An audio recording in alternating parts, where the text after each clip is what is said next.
2년 몸뚱이가 아주 쫀득한 찹쌀떡이네.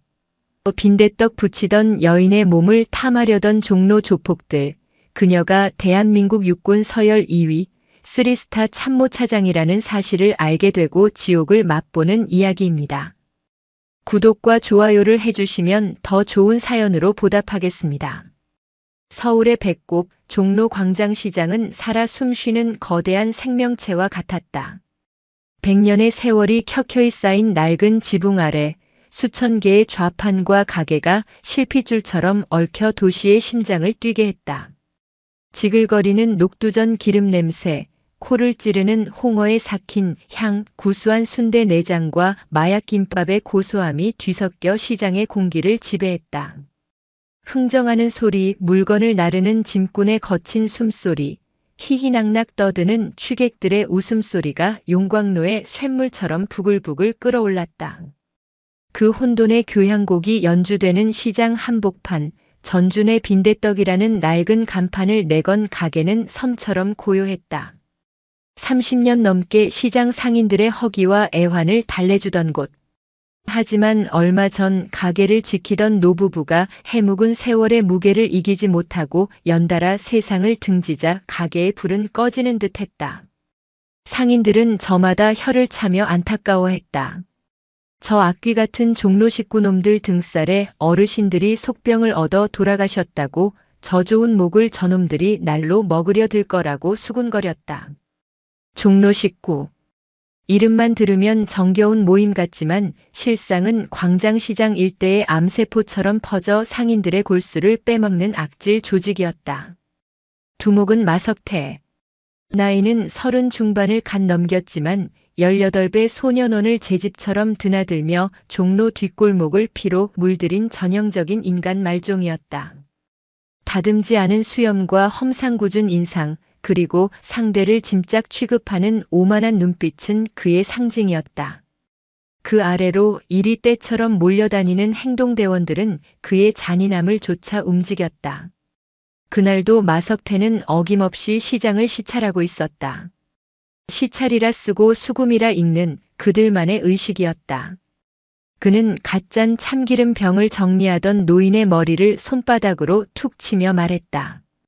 영감, 이번 달 자릿세가 며칠 늦는 것 같은데 이 양반이 늙으니까 날짜 개념이 없어지나. 대가리 속에 기름 대신 깻묵만 가득 찼어. 아이고 마 사장. 좀만 봐주시오. 아들놈 병원비 때문에. 아들 새끼 병원비가 내 술값보다 중요해. 이 씨부랄. 그 잘난 아들 새끼 병실에 찾아가서 콩팥 한 짝 떼어다 팔면 되겠네. 그럼 병원비도 벌고 내 술값도 벌고 일석이조 아니야? 그의 악담에 노인의 얼굴이 흑빛으로 변했다. 주변 상인들은 애써 외면했다. 저 악마의 눈에 띄었다가는 다음 차례는 자신이 될 터였다. 마석태는 그런 상인들의 비겁함을 즐기며 바닥에 가래침을 뱉었다. 그의 시선이 얼마 전 다시 불을 밝힌 전준의 빈대떡으로 향했다. 저기는 어떻게 된 거야? 영감탱이들 뒤지고 가게 거저먹을 냈더니 웬 계집년 하나가 기어들어와서 전을 부치고 있다며? 마석태의 오른팔이자 행동대장인 독고철이 굽실거리며 나섰다. 형님, 제가 알아봤는데 죽은 노부부 딸이라던데요. 어디 멀리 유학 갔다 왔다나 뭐라나. 근데 형님 생긴 게 아주 그냥 와 끝내줍니다. 뽀얀 게 꼭 배곡 같습니다. 독고철이 제 허벅지를 주무르며 음흉하게 혀를 날름거렸다. 마석태의 탁한 눈에 탐욕의 불이 번뜩였다. 호, 유학물까지 먹은 년이라고. 그런 년이 이런 시궁창엔 왜 기어들어왔대? 보지라도 팔아서 유학 자금 됐나? 바로 그때였다. 지글거리는 철판 앞에서 묵묵히 녹두 반죽을 부치던 여자가 그들을 향해 천천히 고개를 들었다. 마석태와 종로 식구 패거리의 시선이 일제히 그녀에게로 향했다. 시장의 모든 소음이 순간 멎는 듯 했다. 여자는 20대 중후반으로밖에 보이지 않는 믿을 수 없는 동안이었다. 잡티 하나 없는 뽀얀 피부에 오밀조밀한 이목구비는 화려하기보다 단아한 기품을 풍겼다. 길고 검은 머리는 아무렇게나 틀어올려 나무 비녀를 꽂았고 낡은 티셔츠와 몸빼바지 차림은 시장의 풍경에 완벽하게 녹아 있었다. 하지만 기름때 묻은 허름한 차림새로도 감출 수 없는 꼿꼿하고 단단한 기운이 그녀의 온몸을 감싸고 있었다. 그녀의 이름은 한지혁. 대한민국 육군 중장, 육군 참모차장, 대한민국 군 역사상 최초의 707 특수임무단 출신 여성 장군이자 전군을 통틀어 최연소 3스타라는 신화를 써내려가는 살아있는 전설. 그녀의 이력을 아는 이가 단 한 명이라도 있었다면 감히 숨조차 제대로 쉬지 못했겠지만 지금 광장시장에서 그녀는 그저 전준의 빈대떡 젊은 사장일 뿐이었다. 한지혁은 부모님의 갑작스러운 부고를 듣고 모든 것을 잠시 내려놓았다. 지난 20년 그녀의 삶은 화약 냄새와 피비린내, 그리고 국가라는 무거운 책임감으로 채워져 있었다.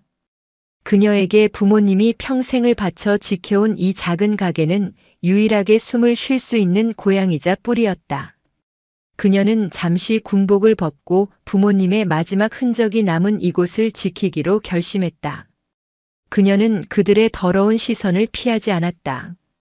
그저 묵묵히 감정의 동요가 전혀 없는 깊고 고요한 눈으로 마석태를 응시했다.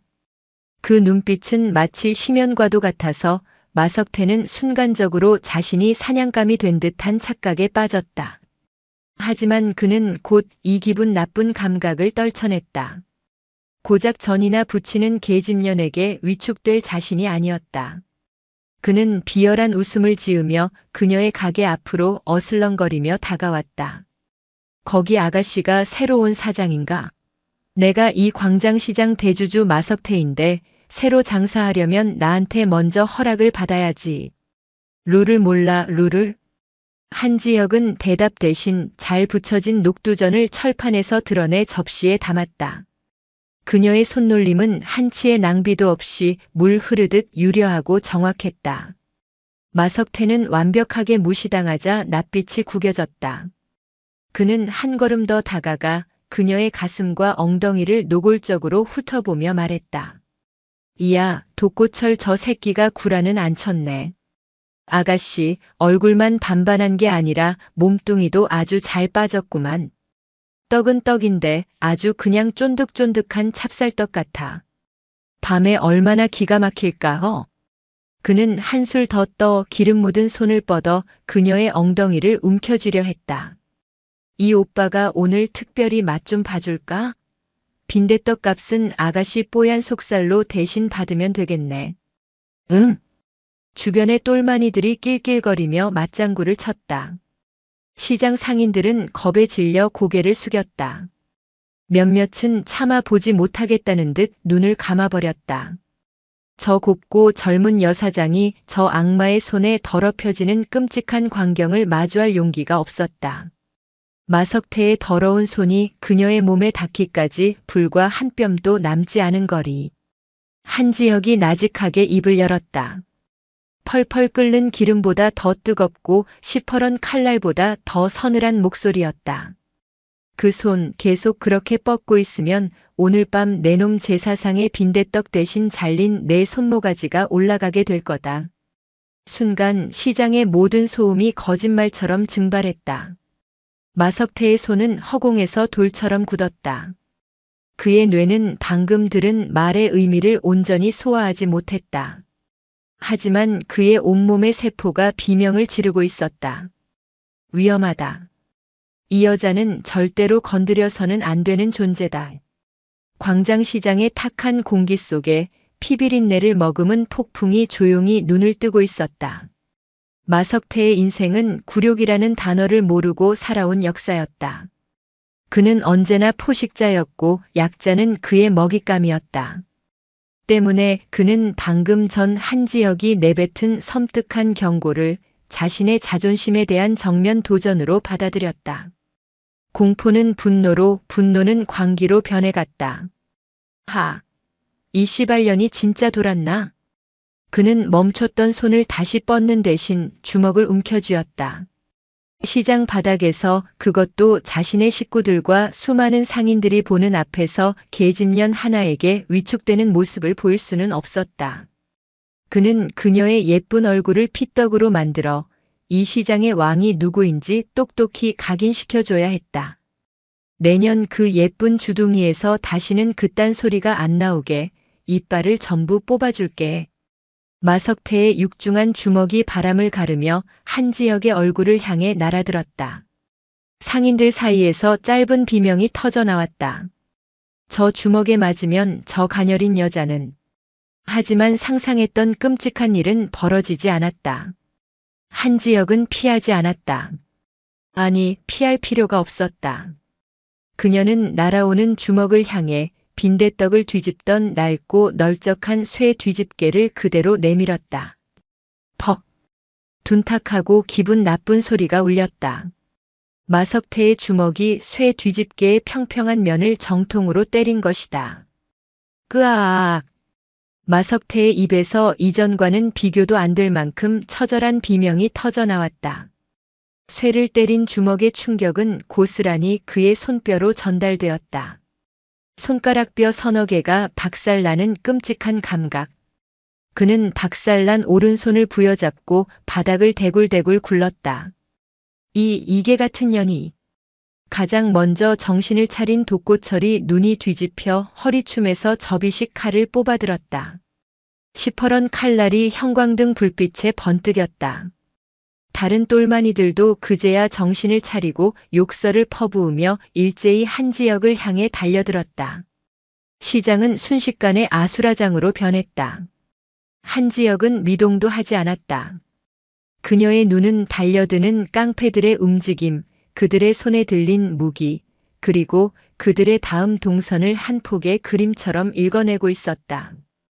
그것은 지난 20년간 수없이 많은 실전 속에서 죽음의 경계를 넘나들며 그녀의 몸에 각인된 본능이었다. 가장 먼저 달려든 것은 칼을 든 독고철이었다. 그는 칼을 빼들고 그녀의 복부를 향해 찔러 들어왔다. 비전문가의 어설픈 칼질이었다. 한지혁은 그의 손목을 향해 들고 있던 쇠 뒤집개를 내리쳤다. 쨍그랑. 칼을 놓친 독고철이 당황하는 찰나 한지혁은 한 발짝 안으로 파고들어 그의 팔꿈치 관절을 뒤집개 모서리로 찍어버렸다. 끄악. 팔이 반대 방향으로 꺾인 독고철이 비명을 지르며 쓰러졌다. 그와 동시에 뒤에서 덮치던 똘마니의 복부를 왼발로 걷어찼고 옆에서 날아온 주먹은 허리를 숙여 피한 뒤 그대로 상대의 다리를 걸어 넘어뜨렸다. 그리고는 넘어진 놈의 얼굴을 끓는 기름이 담긴 그릇 바로 옆 뜨겁게 달궈진 철판 위로 사정없이 처박아 버렸다. 치익! 살이 타는 끔찍한 소리와 함께 비명조차 되지 못하는 절규가 시장을 뒤덮었다. 모든 것은 눈 깜짝할 사이에 일어났다. 불과 몇 초 만에 마석태를 포함한 종로 식구 패거리 대여섯 명이 모두 비명을 지르며 바닥에 나뒹굴고 있었다. 누구는 손이 박살나고 누구는 팔이 꺾이고 누구는 얼굴에 끔찍한 화상을 입었다. 한지혁은 뜨거운 김이 피어오르는 쇠 뒤집개를 든 채 그들 앞에 고요히 서 있었다. 그녀의 낡은 티셔츠에는 기름 한 방울 튀지 않았다. 흐트러짐 없는 자세, 고요한 눈빛. 그녀는 방금 지옥도를 연출한 사람이라고는 믿을 수 없을 정도로 평온했다. 시장은 완벽한 정적에 휩싸였다. 상인들은 공포와 경외가 뒤섞인 눈으로 이 비현실적인 여인을 바라보았다. 그녀는 더 이상 젊은 사장이 아니었다. 그녀는 무언가 다른 존재였다. 바닥을 기던 마석태가 고통과 굴욕감, 그리고 생전 처음 느껴보는 원초적인 공포에 부들부들 떨며 소리쳤다. 신고해. 당장 경찰에 신고 안 하고 뭐해. 그의 말이 끝나기 무섭게 시장 입구에서 익숙한 순찰차 한 대가 멈춰 섰다. 차에서 내린 것은 종로 3가 파출소 소속의 황동식 경사였다. 그는 마석태와 오랜 시간 돈과 향응을 상납받으며 유착 관계를 유지해온 대표적인 썩은 경찰이었다. 황 경사는 시장 바닥에 널브러진 종로 식구 패거리를 보고는 인상을 찌푸리며 한지혁에게 다가왔다. 아줌마, 당신 뭐야? 지금 이게 다 무슨 짓이야? 당신 특수상해 및 영업방해 현행범으로 체포하겠어.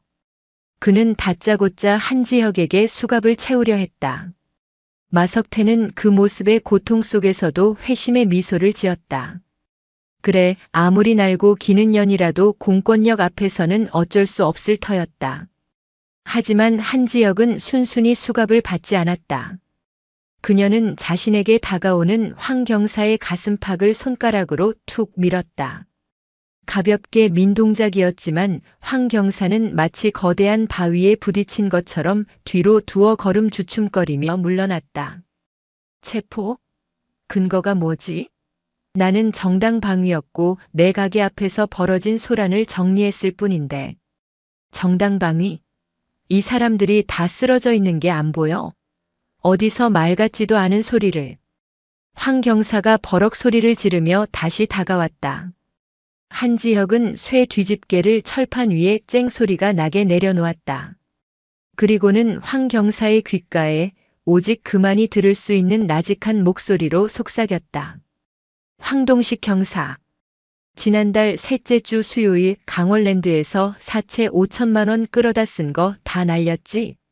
그 돈 마석태가 대신 갚아주기로 하고.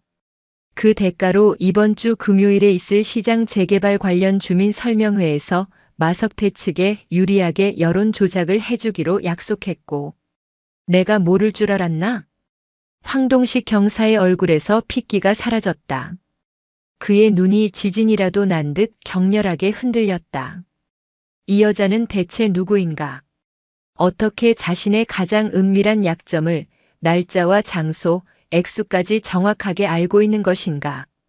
그의 등줄기를 타고 식은땀이 강물처럼 흘러내렸다. 한지혁은 겁에 질린 그의 얼굴을 보며 싸늘하게 웃었다.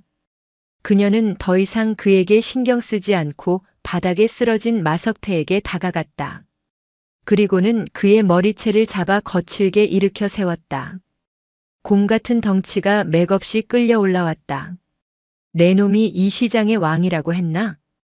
그녀는 마석태를 질질 끌고 상인들이 가장 잘 볼 수 있는 시장 중앙의 평상 위로 내던졌다. 여기 계신 분들 모두 잘 들으십시오. 그녀의 목소리는 고요했지만 시장의 모든 소음을 압도하는 힘이 있었다. 저는 오늘부로 여러분이 흘리는 땀의 가치를, 그리고 여러분의 삶을 이따위 기생충 같은 놈들에게서 지켜내기로 결심했습니다. 그녀의 선언에 시장이 술렁였다. 상인들은 믿을 수 없다는 표정으로 그녀를 바라봤다. 저 젊은 여자가 과연 저 거대한 악의 무리를 상대로 싸워 이길 수 있을까? 하, 웃기고 있네. 내년 혼자서 뭘 어쩌겠다고. 마석태가 평상 위에서 발악했다. 그 순간 한지혁의 발이 그의 부러진 손목을 지그시 밟았다. 끄아악. 선택은 내가 하는 거다, 마석태. 여기서 무릎 꿇고 이분들께 용서를 빌 것인가, 아니면 내가 지금 바로 국방부 직할부대에 연락해서 내 놈의 남은 인생을 북한 정치범 수용소보다 더 지독하다는 군 교도소 지하 독방에서 썩게 만들 것인가. 국방부 직할부대. 군 교도소. 황동식 경사의 머릿속에서 경고등이 미친 듯이 울렸다. 이 여자는 보통 인물이 아니다. 이건 내가 감당할 수 있는 수준의 사건이 아니다. 그가 공포에 질려 어쩔 줄 몰라 하는 사이 한지혁은 품에서 낡은 군용 수첩과 펜을 꺼내 들었다. 그리고는 황 경사의 눈앞에서 무언가를 적기 시작했다. 황동식 경사의 비위 사실 보고, 마석태와의 유착관계 및 직무유기, 상급 기관인 서울지방경찰청 감찰과와 국무총리실 직속 공직기강팀의 동시 접수 예정. 그녀는 자신이 쓴 내용을 황 경사에게 보여주었다. 황 경사의 다리가 풀렸다. 그는 그대로 바닥에 주저앉아 버렸다. 그의 경찰 인생이, 아니, 그의 인생 전체가 끝장나는 순간이었다. 마석태의 뇌는 정지했다. 국방부 직할부대. 그 단어가 주는 무게감은 그가 평생 느껴왔던 폭력의 무게와는 차원이 달랐다. 그것은 개인의 힘으로는 결코 거스를 수 없는 국가라는 거대한 시스템의 무게였다. 하지만 수십 년간 종로 바닥을 지배해온 야수의 자존심이 그의 무릎을 꿇는 것을 허락하지 않았다. 그는 피를 토하듯 중얼거렸다. 씨씨발 내년이 뭔데 도대체 정체가 뭐야? 그의 마지막 남은 의문이자 시장의 모든 사람들이 품고 있는 질문이었다. 한지혁은 그의 질문에 대답하는 대신 자신의 휴대폰을 꺼내 들었다. 그녀가 누른 단축 번호는 단 하나였다. 신호음이 채 2번 울리기도 전에 수화기 너머에서 긴장감이 서린 목소리가 들려왔다. 충성. 합참의장 비서실입니다. 합참의장. 대한민국군 서열 1위. 대통령의 군사 참모이자 전군을 지휘하는 막강한 권력자. 그 이름이 나오자 바닥에 주저앉아 있던 황동식 경사는 거의 정신을 잃을 지경이었다. 한지혁의 목소리는 이전보다 훨씬 더 낮고 서늘하며 압도적인 위엄을 담고 있었다. 나 육군 참모 차장이다. 지금 즉시 의장님께 직보 올려. 내가 서울 종로 광장시장에서 군에 대한 심각한 위해 행위를 당했다고. 그리고 수도 방위 사령관에게 내 이름으로 직접 명령하다래. 당장 헌병 특임대 SDT 1개 중대와 사이버 사령부 디지털 포렌식 팀을 현장으로 출동시키라고. 육군 참모 차장. 육군 서열 2위. 별 3개. 중장. 그녀가 자신의 직책을 밝히는 순간 주변의 공기가 멈췄다. 시간의 흐름이 정지된 듯 했다. 마석태의 눈은 공포를 넘어선 이해 불능의 경악으로 물들었다. 똘마니들은 오줌을 지리며 바닥에 납작 엎드렸다. 황동식 경사는 눈을 뒤집고 기절하기 직전이었다. 시장 상인들은 숨 쉬는 것조차 잊었다. 빈대떡을 부치던 저 젊고 고운 사장님이 대한민국 육군을 실질적으로 지휘하는 텔레비전에서나 볼 수 있었던 하늘의 별이었다니. 수화기 너머에서는 다급한 목소리가 이어졌다. 차장님. 알겠습니다. 즉시 조치하겠습니다. 한지혁은 전화를 끊었다. 그리고는 마석태의 멱살을 잡아 자신과 눈을 맞추게 했다. 그녀의 눈은 더 이상 고요한 심연이 아니었다. 그것은 수백만 대군을 호령하는 지휘관의 눈, 적의 심장을 꿰뚫는 매의 눈이었다. 내 정체를 물었나 마석태? 나는 내 놈 같은 버러지들이 감히 이름조차 입에 담을 수 없는 존재다. 나는 이 나라의 아들과 딸들을 전쟁터로 보내고 그들의 죽음을 책임지는 사람이다. 나는 이 땅의 평화와 국민의 안녕을 위해 내 모든 것을 바친 군인이다. 그런데 내 놈 따위가 내가 목숨 걸고 지키는 국민들을 괴롭히고 감히 내게 더러운 손을 뻗어? 그녀의 목소리 하나하나에 실린 분노는 마치 강철 채찍이 되어 마석태의 영혼을 후려치는 듯 했다. 내 놈의 심판은 시시한 법정에서 끝나지 않을 거다. 내가 직접 군의 이름으로 내 놈이 저지른 모든 죄의 대가를 뼛속까지 느끼게 해주겠다. 그녀가 마석태를 내팽개치는 순간 시장 입구에서 요란한 굉음이 들려오기 시작했다. 10여 대가 넘는 검은색 지휘 차량과 육중한 군용 트럭이 먼지를 일으키며 시장 안으로 밀려 들어왔다. 차량에서는 검은색 특수 전투복과 방탄 헬멧, 최첨단 장비로 무장한 수도방 위사령부 헌병 특임대 대원들이 질서정연하게 쏟아져 내렸다. 그들은 한치의 망설임도 없이 시장의 모든 출입구를 통제하고 민간인들을 분리시켰다. 그리고 한 무리의 대원들이 한지혁을 중심으로 강철의 방패처럼 둘러쌌다. 그들의 등장만으로 광장시장은 순식간에 계엄령이 선포된 전쟁터로 변해버렸다. 대대장으로 보이는 한 중령이 한지혁에게 달려와 우렁찬 목소리로 경례했다. 충성, 수도방위 사령부 헌병 특임대대장, 육군 중령 류진우, 육군 참모차장님의 명을 받고 출동했습니다. 한지혁은 가볍게 경례를 받았다. 그녀의 눈빛은 이미 완벽한 지휘관의 그것이었다.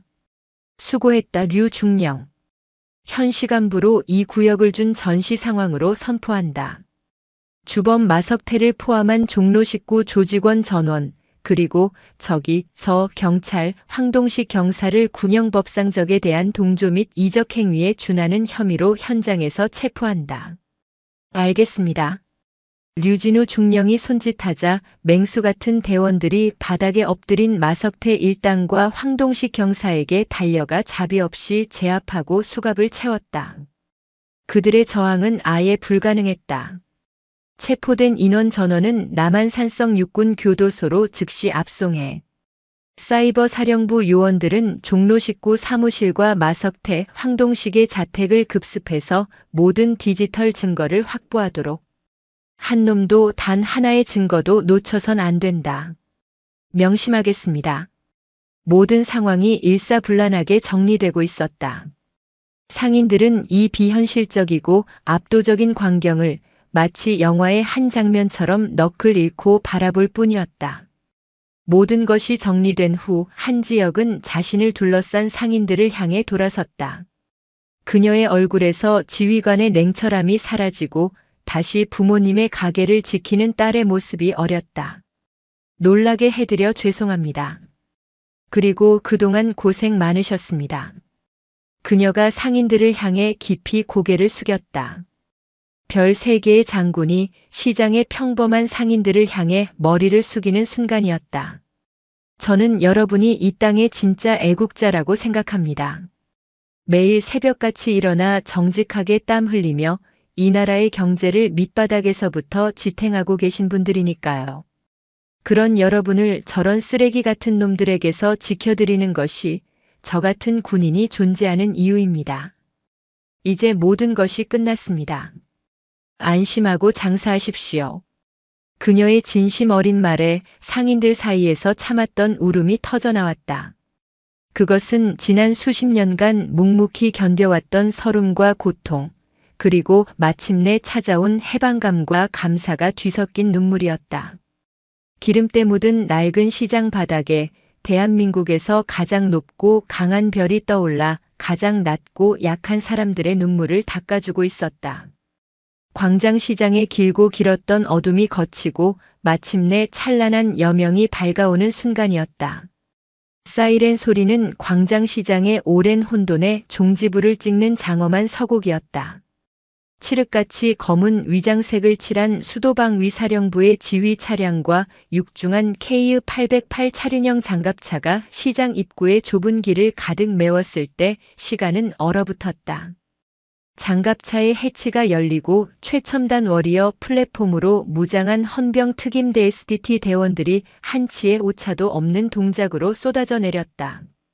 그들의 군화는 아스팔트를 짓누르는 소리조차 주변의 공기를 얼어붙게 만들었고 특수 방탄 헬멧 아래 번뜩이는 눈빛은 인간의 감정이 완벽하게 통제된 오직 임무만을 위해 존재하는 강철 기계의 그것이었다. 그들은 구경꾼이나 상인들에게는 눈길 한 번 주지 않고 오직 한 지역을 중심으로 완벽한 방호 진영을 구축했다. 시장의 공기는 더 이상 상인들의 땀 냄새나 음식 냄새가 아니었다. 화약과 강철 그리고 국가가 공인한 합법적이고 서슬퍼런 무력의 냄새가 모든 것을 지배했다. 헌병 특임대대장 류진우 중령이 한지혁에게 다가와 각 잡힌 거수 경례를 붙였다. 육군 참모차장님, 현장 확보 및 용의자 전원 신병 확보 완료했습니다. 한지혁은 가볍게 고개를 끄덕이며 경례를 받았다. 그녀의 눈빛은 이미 빈대떡 가게 주인이 아닌 수십만 대군을 움직이는 야전 지휘관의 그것으로 완벽하게 돌아와 있었다. 현 시간부로 모든 상황을 육군 중앙수사단으로 이관한다. 주범 마석태를 포함한 종로 식구 조직원 전원, 그리고 적이 기절한 황동식 경사를 직권남용 및 이적죄 동조 혐의로 즉시 남한산성 육군 교도소로 압송하도록.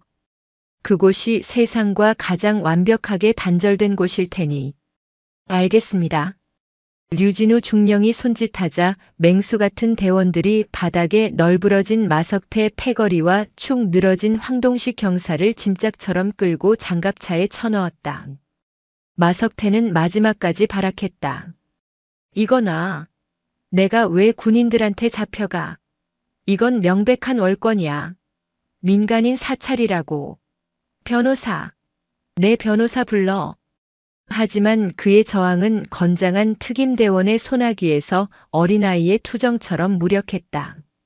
대원은 마석태의 목덜미를 찍어 누르며 얼음처럼 차가운 목소리로 말했다. 현역 육군 대장에 대한 직접적인 위해, 시도 및 국가 안보에 준하는 민생 교란 행위는 군형법에 따라 가중처벌 대상이다. 내 놈의 신분은 이제부터 단순 민간인이 아니라 국가 존립을 위협하는 내부의 적으로 간주한다. 내 놈의 변호사는 염라대왕이 될 거다. 입 다물고 따라와. 내부의 적. 그 섬뜩하고도 생경한 단어에 마석태의 눈이 공포로 잠식당했다. 그는 자신이 건드린 존재의 무게가 자신이 상상할 수 있는 범주를 아득히 넘어섰음을 뼈저리게 실감했다. 상인들은 이 모든 광경을 입을 떡 벌린 채 지켜보았다. 그들의 눈에는 두려움과 경외, 그리고 수십 년 만에 처음으로 느껴보는 짜릿하고 통쾌한 해방감이 뒤섞여 있었다.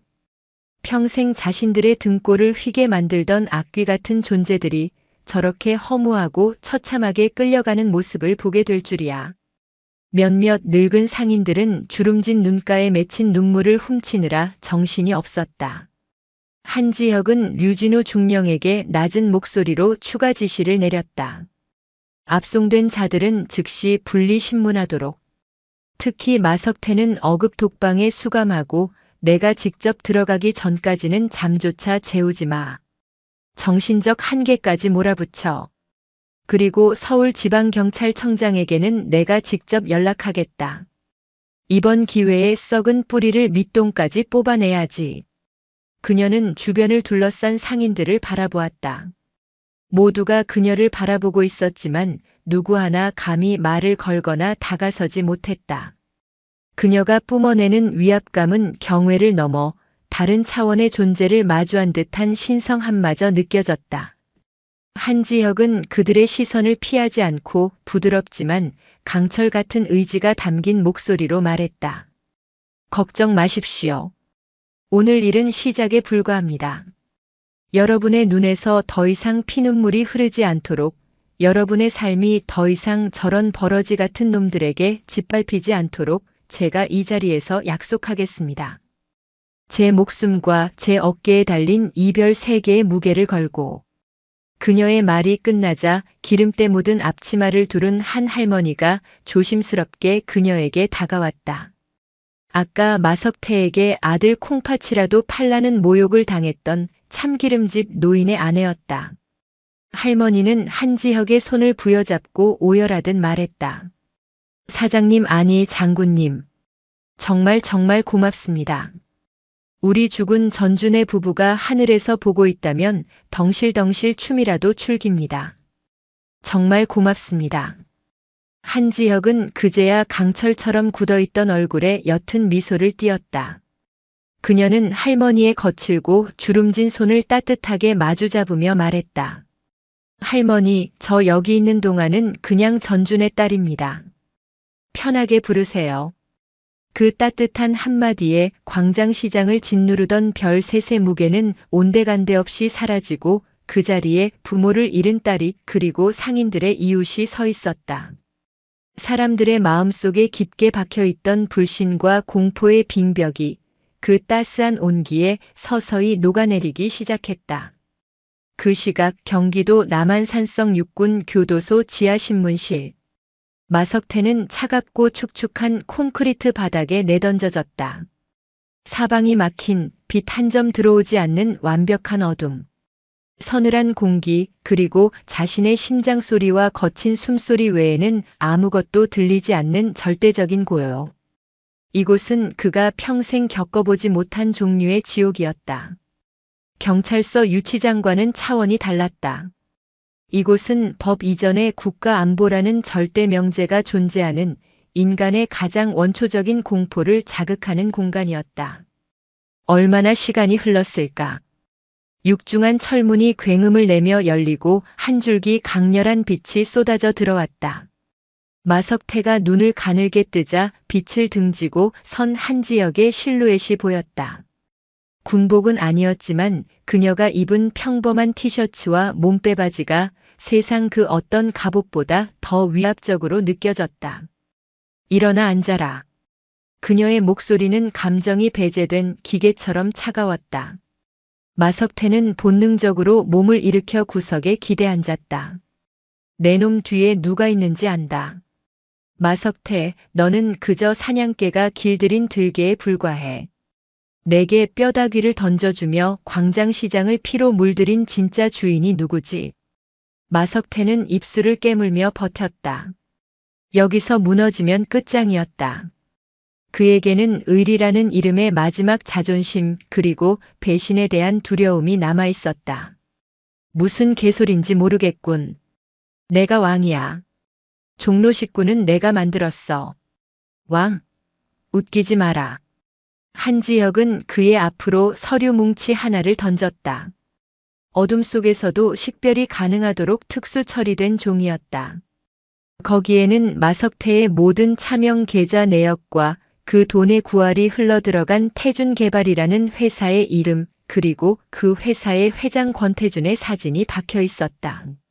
내가 상인들에게서 뜯어낸 피 같은 돈, 매달 구할은 권태준에게 상납했지.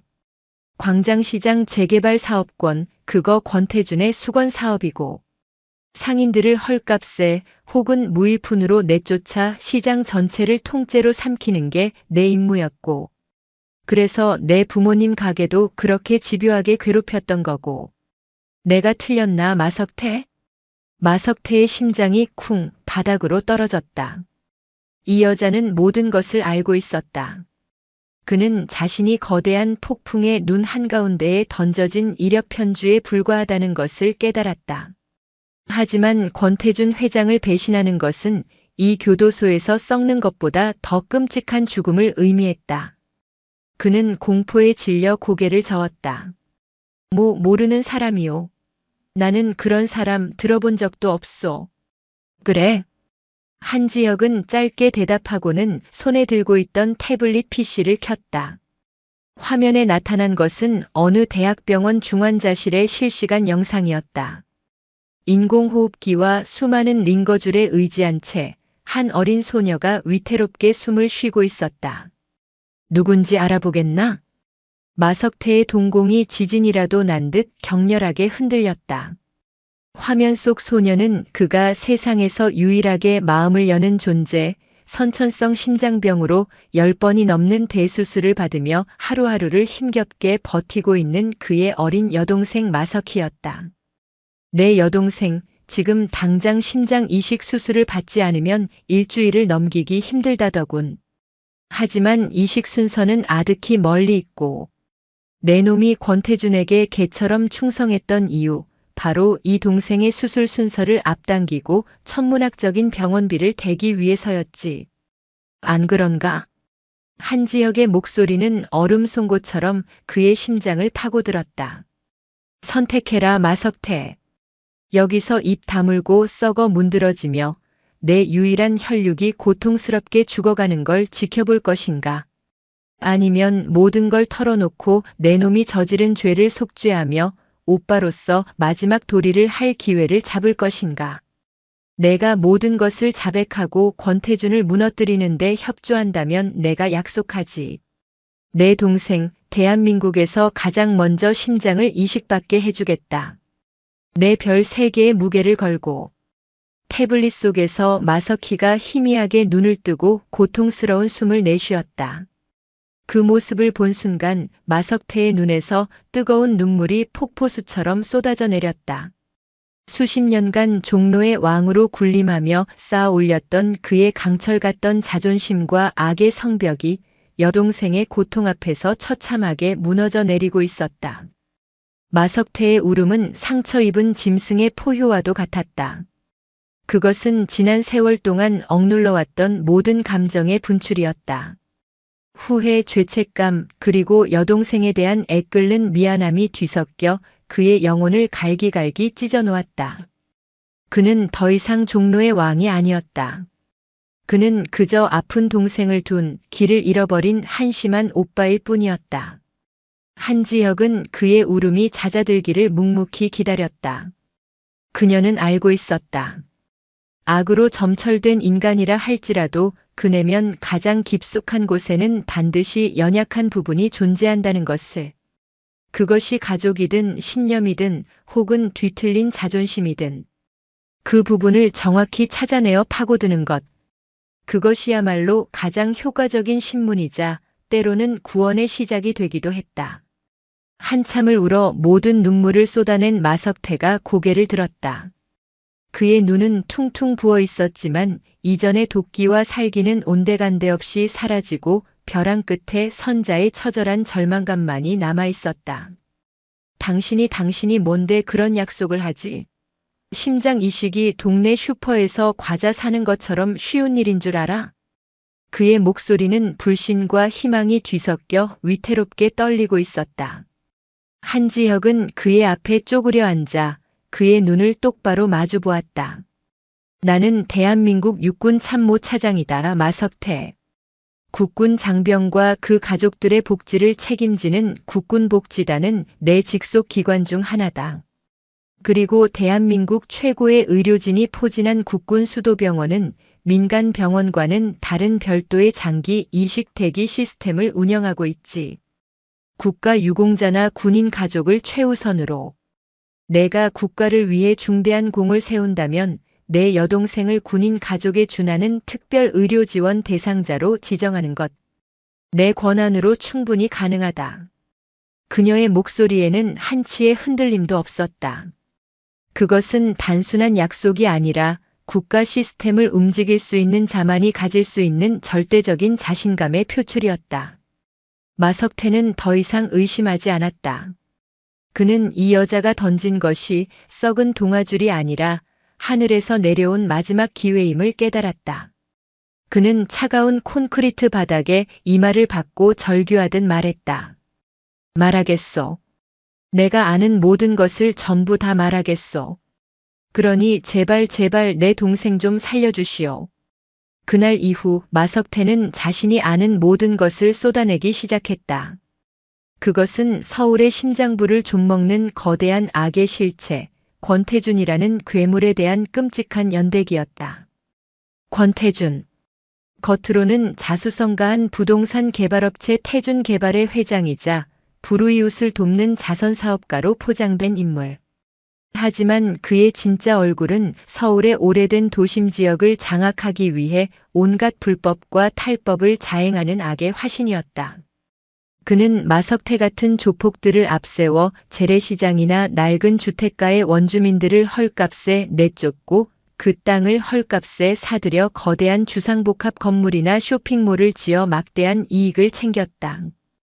그 과정에서 벌어들인 천문학적인 검은 돈은 거미줄처럼 얽힌 차명 계좌를 통해 정치권과 관계, 법조계로 흘러들어갔다. 그의 비호 세력은 상상을 초월했다. 현역 국회의원은 물론 전직 장관과 서울시 고위 공무원, 경찰청 간부와 부장판 사급 법조인까지 그의 돈을 받고 충실한 개가 되어 움직였다.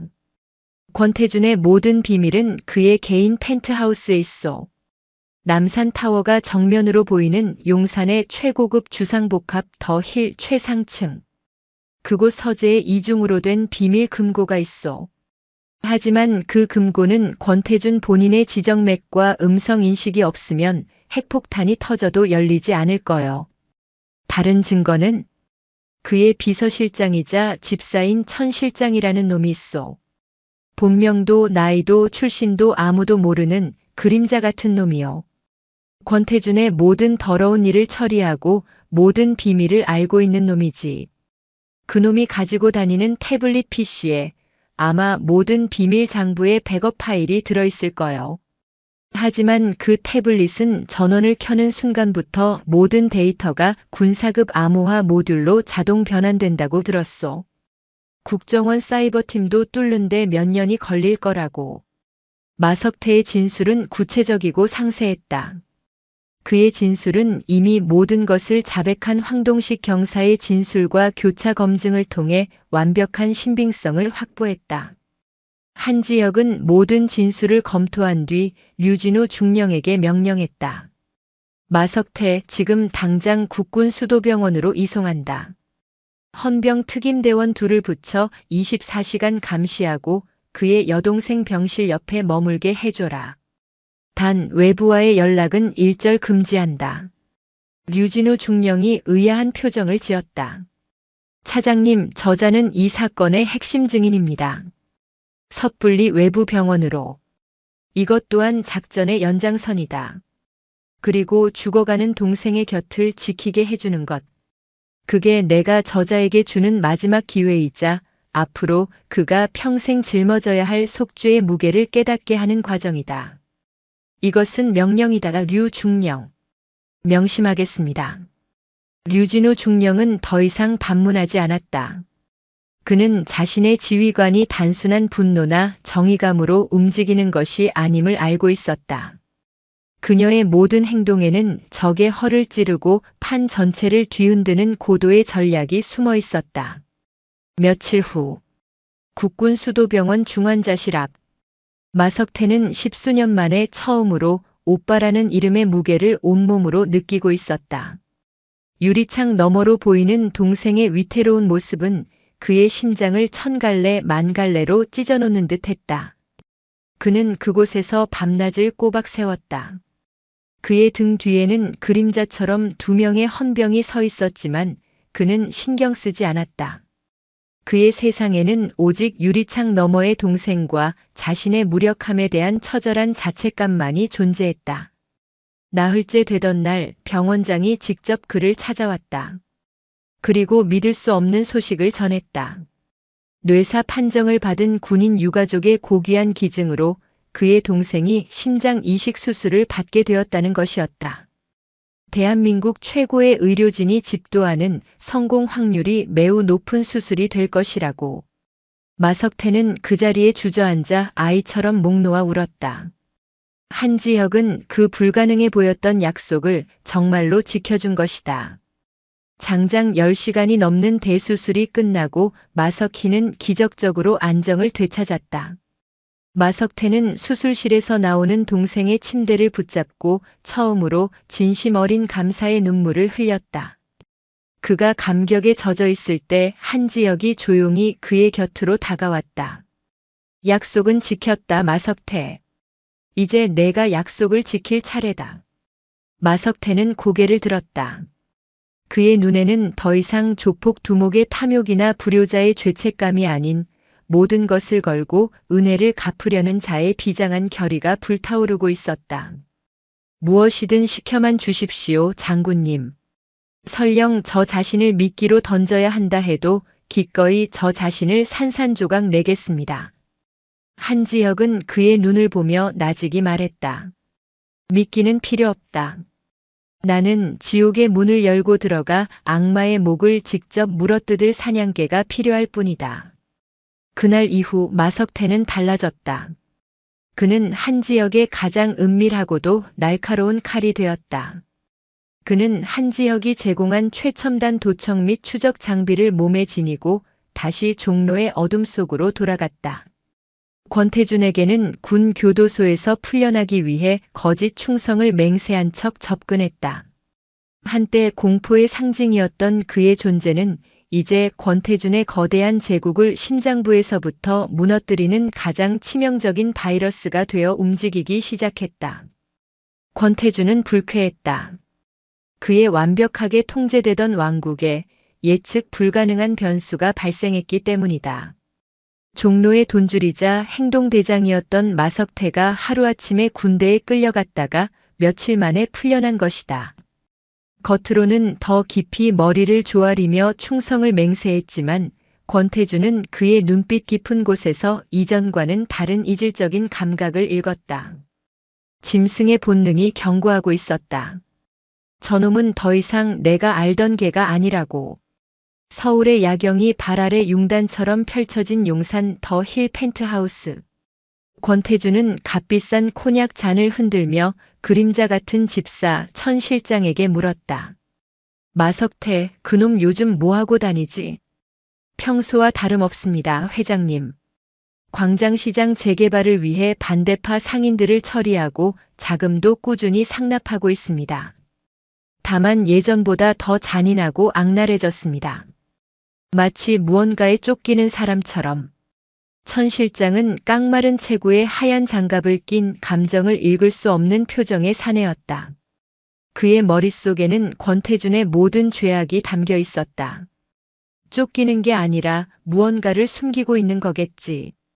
그 국밥집 계집 한지혁이라는 년. 그녀는 대체 정체가 뭐야? 군 장성이라는 것 외에 알아낸 거 있나? 그게 이상합니다, 회장님. 육군 참모 차장이라는 직책 외에는 모든 정보가 어급 군사기밀로 묶여 있습니다. 국정원 라인을 동원해봤지만 접근 자체가 불가능했습니다. 마치 유령 같습니다. 권태준의 미간에 깊은 주름이 패었다. 그는 수많은 정적을 상대해왔지만 이런 경우는 처음이었다. 정체도 약점도 파악되지 않는 적. 그는 본능적으로 위험을 감지하고 몸을 사리기 시작했다. 천 실장, 당분간 모든 사업은 표면적으로 중단해. 비자금 루트도 전부 우회시키고 정치권에 건네기로 한 돈도 일단 보류해. 그리고 자네 그 태블릿. 절대 몸에서 떨어뜨리지 마. 그게 우리의 생명줄이야. 명심하겠습니다, 회장님. 바로 그 시각 한지혁은 육군 참모총장 집무실에서 대한민국의 심장부를 뒤흔들 작전 계획을 최종 브리핑하고 있었다. 그녀의 요청으로 육군 중앙수사단과 수도방위사령부 헌병특임대, 국군 사이버사령부 그리고 검찰특수부와 경찰청 광역수사대가 연합한 역사상 유례없는 합동특별수사본부가 극비리에 꾸려진 것이다. 처음에는 군의 과도한 개입에 반발하던 검경 수뇌부도 한지혁이 내놓은 증거 마석태의 자백 그리고 그 자백을 뒷받침하는 통신 감청 자료의 엄청난 파괴력과 그녀의 등 뒤에서 이 작전을 승인한 대통령의 제가 앞에 결국 무릎을 꿇었다. 작전명은 서울의 여명. 목표는 단 하나, 권태준과 그에게 부역한 모든 부패 세력의 완전한 척결입니다. 한지혁이 합동지휘 통제실의 거대한 전술 스크린을 가리키며 브리핑을 시작했다. 마석태 정보원에 따르면 권태준은 사흘 뒤 광장시장 재개발 사업의 마지막 걸림돌인 상인 대표들을 협상이라는 명목으로 유인해 제거할 계획입니다.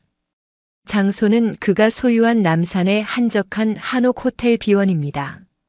광역수사대 총경이 우려를 표했다. 중장님, 권태준은 이미 우리의 움직임을 어느 정도 눈치챘을 겁니다. 섣불리 급습했다가는 인질로 잡힌 상인들의 목숨이 위험합니다. 한지혁이 고개를 끄덕였다. 알고 있습니다. 그래서 우리는 놈들의 판 위에서 놈들의 방식으로 싸울 겁니다. 이것은 단순한 급습 작전이 아닙니다. 이것은 연극입니다. 그녀는 작전 계획을 밝혔다.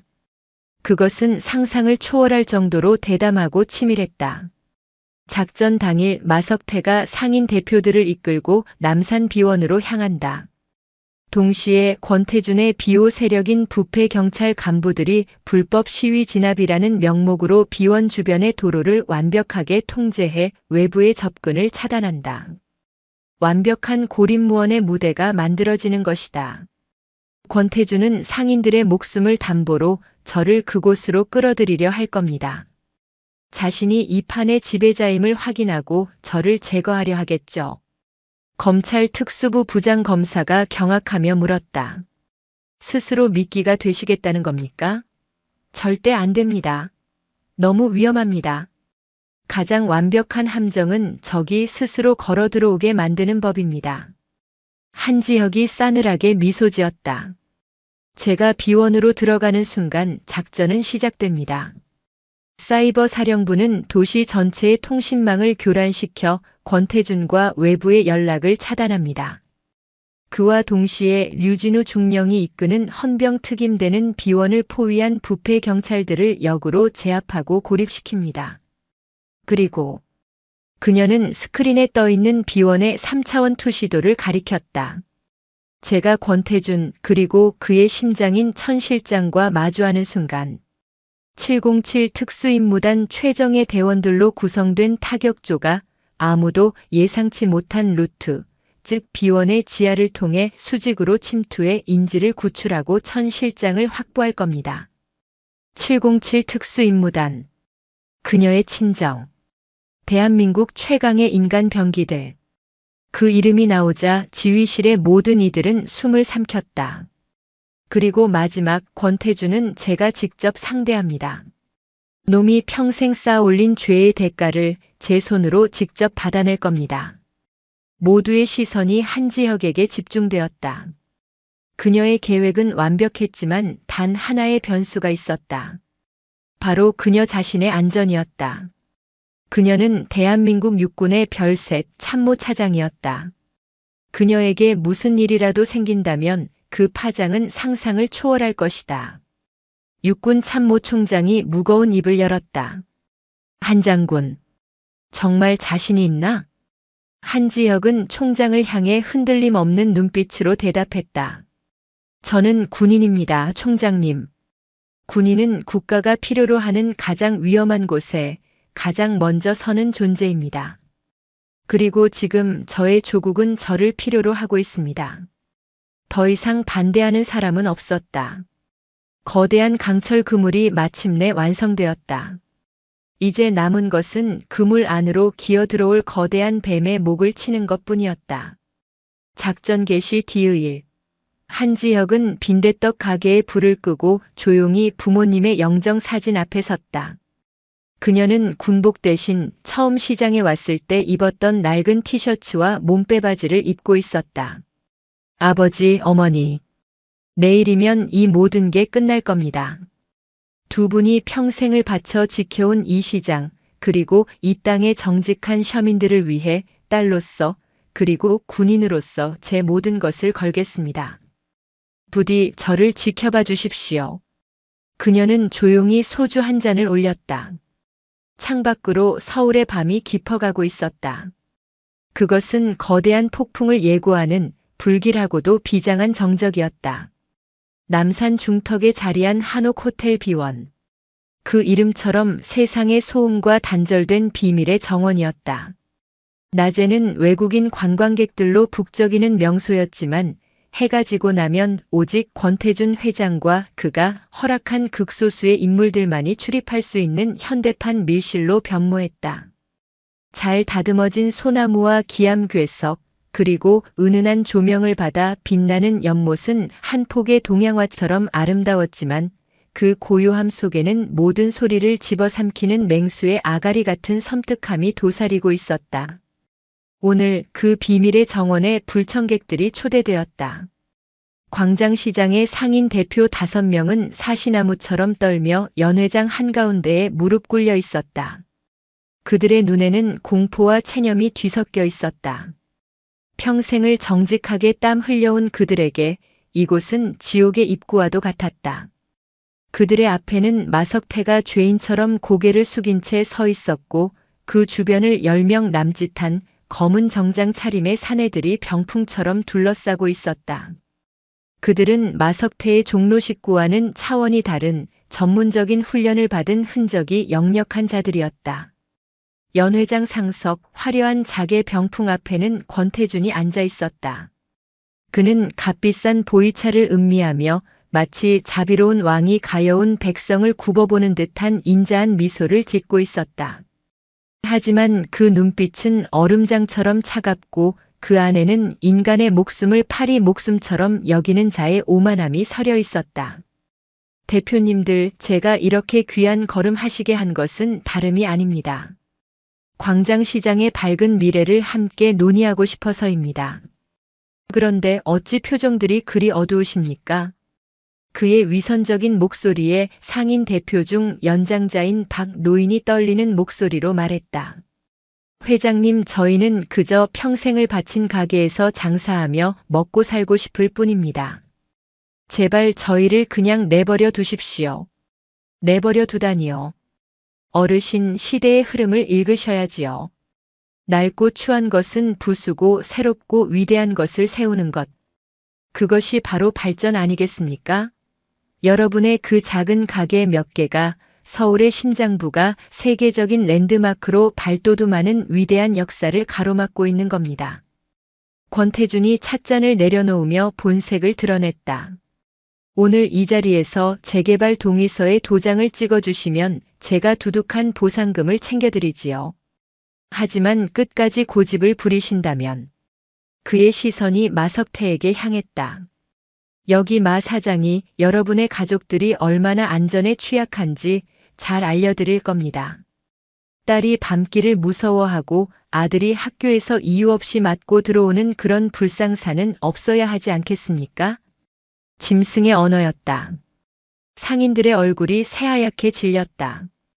바로 그때 연 회장의 육중한 문이 소리 없이 열리고 한 여자가 들어섰다. 기름때 묻은 낡은 티셔츠와 몸빼바지, 질끈 묶어 올린 머리. 광장시장의 풍경 그 자체인 한지혁이었다.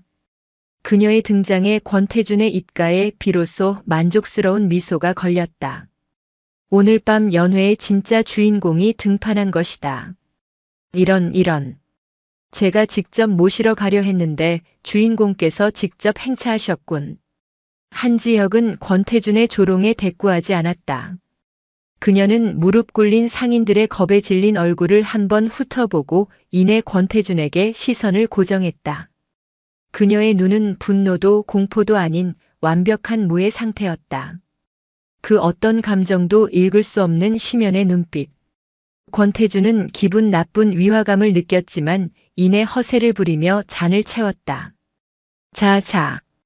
그렇게 서 있지만 말고 이리 와서 앉으시오, 한 사장. 아니, 이제는 한 장군이라고 불러드려야 하나? 대한민국 육군 참모차장 나으리. 그는 이미 그녀의 정체를 파악하고 있었다. 하지만 그는 조금도 위축되지 않았다. 오히려 이 상황을 즐기고 있는 듯 했다. 별 3개. 참으로 대단한 계급이지. 하지만 장군. 군대는 울타리 안에서나 힘을 쓰는 법이야. 이 사회라는 진짜 정글에서는 계급장보다 돈과 권력의 무게가 훨씬 더 무겁다는 걸 아직 모르시나? 한지혁이 천천히 그에게 다가가 상석 맞은편 자리에 앉았다. 그녀의 움직임에는 한치의 망설임도 두려움도 없었다. 정글이라. 한지혁이 나직하게 입을 열었다. 그녀의 목소리는 고요했지만 연 회장의 모든 소음을 잠재우는 힘이 있었다. 내 놈 같은 독사들이 우글거리는 시궁창을 정글이라고 부르진 않지. 그저 청소해야 할 거대한 오물 처리장일 뿐이다. 권태준의 미간이 미세하게 꿈틀거렸다. 입만 살았군. 좋다, 그럼 현실을 보여주지. 지금 이 비원 주변 반경 5km, 내가 매수한 경찰 간부놈들이 대테러 훈련이라는 명목으로 완벽하게 통제하고 있다. 개미 새끼 한 마리 얼씬 못해. 통신? 물론 완벽하게 차단했지. 이곳은 지금 대한민국 법이 미치지 않는 나의 작은 왕국이다. 그가 손뼉을 치자 그림자처럼 서 있던 천 실장이 상인 대표방 노인의 목에 시퍼런 칼을 들이댔다. 자, 이제 선택지를 주지. 첫째, 저기 저 쓸모없는 늙은이들의 목이 하나씩 날아가는 걸 구경한다. 둘째, 내가 직접 군복을 벗고 내 앞에 무릎 꿇고 용서를 빈다. 그럼 저들과 함께 목숨만은 살려주지. 어떤가, 장군. 내가 지키려던 국민의 목숨이 내 별 3개의 자존심보다 가벼운가. 완벽한 함정이었다. 그는 한지혁이라는 고고한 불사조의 날개를 꺾고 진흙탕 속으로 끌어내려 처참하게 짓밟을 생각이었다. 그의 눈이 광기 어린 승리감으로 번뜩였다. 하지만 한지혁의 표정은 여전히 평온했다. 그녀는 오히려 가엾다는 듯한 눈으로 권태준을 바라보았다. 왕국 놀이는 이제 끝났나, 권태준? 뭐? 내 놈이 말한 그 썩어빠진 경찰 간부놈들, 지금쯤 내 부하들에게 포박당해 돼지처럼 끌려가고 있을 거다. 통신 차단? 아주 좋은 생각이었어. 덕분에 내 놈이 외부의 도움을 전혀 받지 못하고 완벽하게 고립되었으니. 아, 그리고 내 놈이 자랑하는 그 철벽 같은 경호 시스템. 글쎄. 한지혁이 자신의 손목에 찬 시계를 들여다보았다. 지금쯤이면 내 아이들이 지하에서부터 내 놈의 안방까지 길을 다 닦아놓았을 텐데. 무슨 개소리야. 권태준이 자리에서 벌떡 일어났다. 그의 얼굴에서 처음으로 평정심이 사라지고 당혹감과 분노가 어렸다. 바로 그 순간이었다. 콱콱콱쾅. 천지를 뒤흔드는 굉음과 함께 연회장 바닥의 대리석이 폭발하듯 솟구쳐 올랐다. 자욱한 먼지와 연기 속에서 지옥의 사자들처럼 검은 특수 전투복을 입은 사내들이 섬광처럼 튀어나왔다. 그들의 등에는 선명한 불사조 마크가 새겨져 있었다. 대한민국 육군 707 특수임무단. 그녀가 키워낸 최강의 칼날들이 가장 깊고 어두운 곳에서부터 마침내 그 모습을 드러낸 것이다. 권태준의 완벽했던 왕국이 그의 발밑에서부터 처참하게 무너져 내리고 있었다. 혼돈은 빛과 소음 그리고 먼지의 형태로 강림했다. 연회장의 바닥을 뚫고 솟구쳐 나온 것은 파괴가 아니었다. 그것은 극도로 정제되고 계산된 외과 수술과도 같은 침투였다. 펑, 펑, 펑. 천장을 향해 쏘아 올린 섬광탄이 터지며 일순간 태양보다 더 밝은 빛과 고막을 찢는 굉음으로 연회장을 가득 채웠다. 권태준의 사병들은 순간적으로 시각과 청각, 그리고 균형 감각을 모두 상실한 채 비명을 지르며 쓰러졌다. 그들은 눈과 귀가 먼 상태로 허공에 총을 난사했지만 총알은 허무하게 천장과 벽에 박힐 뿐이었다. 그 찰나의 시간 바닥의 구멍에서 튀어나온 검은 그림자들은 이미 자신의 임무를 수행하고 있었다. 그들의 움직임은 인간의 것이라고는 믿을 수 없을 정도로 빠르고 정확했다. 한 조는 연기처럼 흩어져 상인 대표들을 감싸 안고 안전한 구석으로 대피시켰다. 다른 한 조는 우왕좌왕하는 권태준의 사병들의 관절과 급소를 전투 대검과 맨손으로 가격해 소리 없이 무력화시켰다. 총성은 단 한 발도 울리지 않았다. 이것은 전투가 아니라 일방적인 제압이었다. 이 모든 과정이 단 5초 만에 이루어졌다. 연기가 거치고 한지혁의 눈에 비친 것은 완벽하게 통제된 상황이었다. 상인들은 안전하게 보호받고 있었고 권태준의 사병들은 모두 의식을 잃거나 고통 속에 신음하며 바닥에 쓰러져 있었다. 그리고 그 중심에는 그녀의 아이들, 707 특임단 대원들이 유령처럼 서 있었다. 그들의 소총구는 이제 단 2사람, 권태준과 그의 곁에 선 천 실장을 향해 있었다. 권태준은 눈앞에서 벌어진 일을 믿을 수 없다는 듯 넋이 나간 표정으로 서 있었다. 그의 완벽했던 왕국, 그의 철옹성이 불과 몇 초 만에 안에서부터 잿더미로 변해버린 것이다. 어떻게 지하에서 그의 곁에서 유일하게 평정심을 잃지 않은 천 실장이 나직하게 중얼거렸다.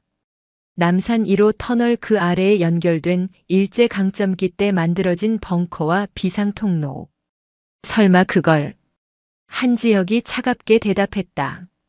내 놈들이 서울의 지상에서 돈과 권력으로 성을 쌓고 있을 때 우리는 이 도시의 가장 깊고 어두운 혈관까지 파악하고 있었다.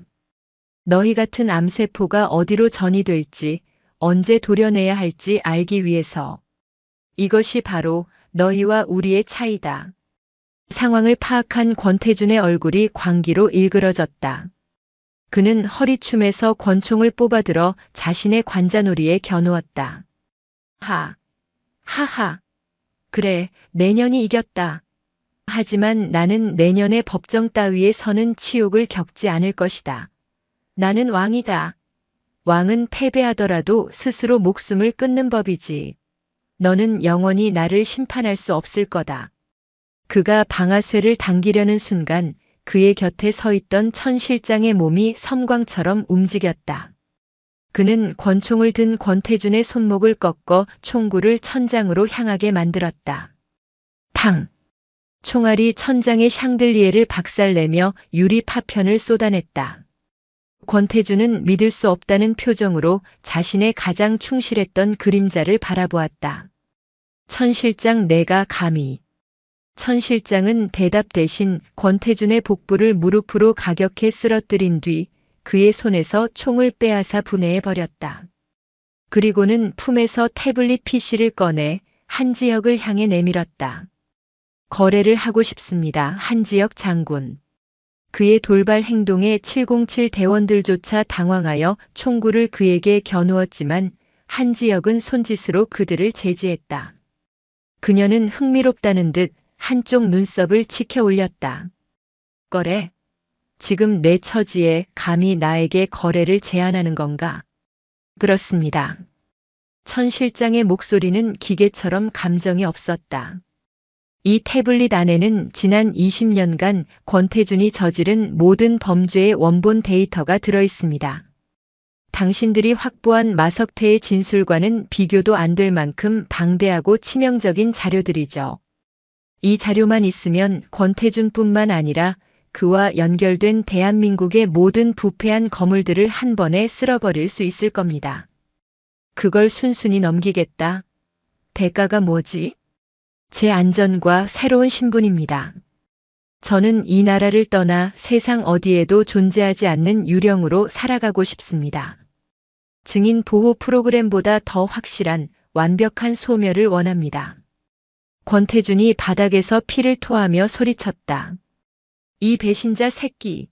내가 너를 거둬주지 않았다면 너는 길바닥에서 쥐새끼처럼 죽었을 목숨이야.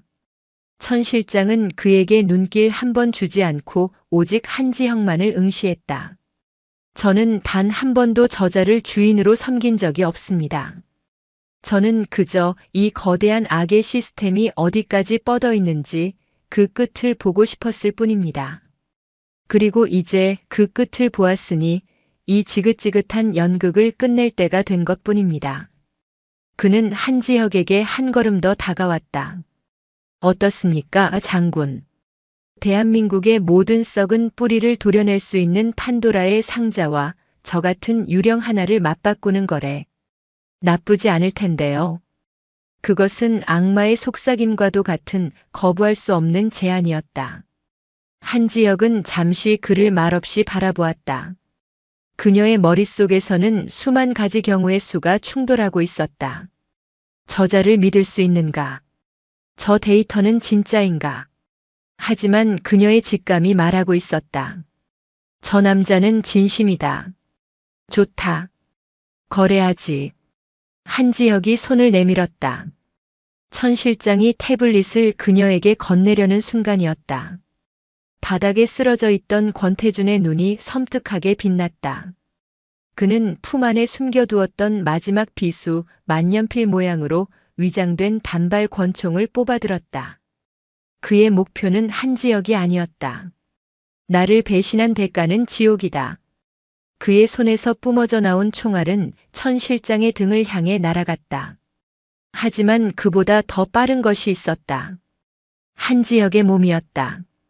그녀는 천 실장을 밀쳐내고 대신 그 총알을 자신의 몸으로 받아냈다. 퍽! 둔탁한 소리와 함께 그녀의 왼쪽 어깨에서 붉은 피가 분수처럼 뿜어져 나왔다. 차장님! 707 대원들의 경악에 찬 외침이 연회장을 뒤흔들었다. 한지혁은 비틀거리면서도 쓰러지지 않았다. 그녀는 피를 흘리는 어깨를 움켜쥔 채 오히려 권태준을 향해 한 걸음 다가섰다. 그녀의 눈은 이 세상의 것이라고는 믿을 수 없을 정도로 차갑고 분노에 찬 불꽃으로 이글거리고 있었다. 내 놈은 선을 넘었다. 그녀의 분노는 단순한 고통 때문이 아니었다. 감히 자신의 부하가 될 수도 있었던 자, 새로운 삶의 기회를 얻을 수도 있었던 자를 자신의 눈앞에서 해치려 한 것에 대한 지휘관으로서의 신성한 분노였다. 권태주는 공포에 질려 뒷걸음질 쳤다. 총에 맞고도 쓰러지지 않는 저 여자는 정말 인간이 아니었다. 괴물이었다. 그가 다시 총을 겨누려는 순간 연 회장의 모든 창문이 굉음과 함께 박살나며 검은 그림자들이 밧줄을 타고 폭풍처럼 쏟아져 들어왔다. 수도방위 사령부 헌병 특임대였다. 사방이 막혔다. 완벽한 포위망. 권태준의 얼굴에 마침내 완전한 절망이 드리워졌다. 그의 길고 길었던 악의 연대기가 강철의 여인이 흘린 붉은 피와 함께 마침내 종막을 고하고 있었다. 피의 향연은 짧고 강렬했다. 권태준은 마지막 발악으로 총을 난사했지만 그의 총알은 허공만 갈랐다. 쏟아져 들어온 헌병 특임대원들이 쏜 테이저건에 맞아 온몸이 마비된 채 바닥에 쓰러졌다. 그의 손에서 떨어진 만년필 총은 차가운 바닥을 뒹굴었다.